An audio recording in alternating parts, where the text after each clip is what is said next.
କଥାରେ କଥାରେ ଓଡ଼ିଆ ଆବୃତ୍ତି ଓ ଗଳ୍ପ ଚ୍ୟାନେଲରେ ଶୁଣନ୍ତୁ ଶ୍ରୀଯୁକ୍ତ କାର୍ତ୍ତିକ ପାଣିଗ୍ରାହୀଙ୍କ ରଚନା ସ୍ୱାର୍ଥପର କୋଣାର୍କ।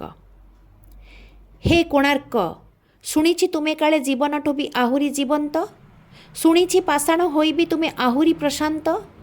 ତୁମେ କାଳେ କହିପାର ପ୍ରତିଟି ମୂର୍ତ୍ତିର ଅନ୍ତରର କଥା, ତୁମେ କାଳେ ଶୁଣିପାର 1200 ବଢ଼େଇଙ୍କ ହୃଦୟର ବ୍ୟଥା। ତୁମେ କାଳେ ବୁଝିପାର ଚନ୍ଦ୍ରଭାଗା କୂଳରେ ମଥା ପିଟି ସାଗରକୁ ଫେରିବାର ଲହରୀର ଗୁମର କାହାଣୀ। ତୁମେ କାଳେ ବୁଝାଇପାର ବିଶୋଇ ମହାରଣାର ଲୁହ ଆଉ ଲହୁର କାହାଣୀ। ତୁମେ କାଳେ କାନ୍ଦିଥିଲ ଧରମାର ଜାତିପ୍ରେମ ଦେଖି, ତୁମେ କାଳେ କାନ୍ଦିଥିଲ ଧରମାର ଜାତିପ୍ରେମ ଦେଖି। ତୁମେ କାଳେ ହସିଥିଲ ମନଖୋଲା ହସ ଧରମାର ମୁଣ୍ଡିମରା ଦେଖି। ହେ କୋଣାର୍କ, ଆଜି ତମେ ବେଶ୍ କହିପାରୁଛ, ଆଜି ତମେ ବେଶ୍ କହିପାରୁଛ ପଥର ଦେହରେ ଲାଗିଥିବା ମଣିଷଙ୍କ କଥା, ହେଲେ କହି ତ ପାରୁନ କାହିଁକି ପଥରର ଠକ୍ ଠକ୍ ଶବ୍ଦରେ ପଥର ସାଜି ଯାଇଥିବା 1200 ବଢ଼େଇଙ୍କ ବ୍ୟଥା।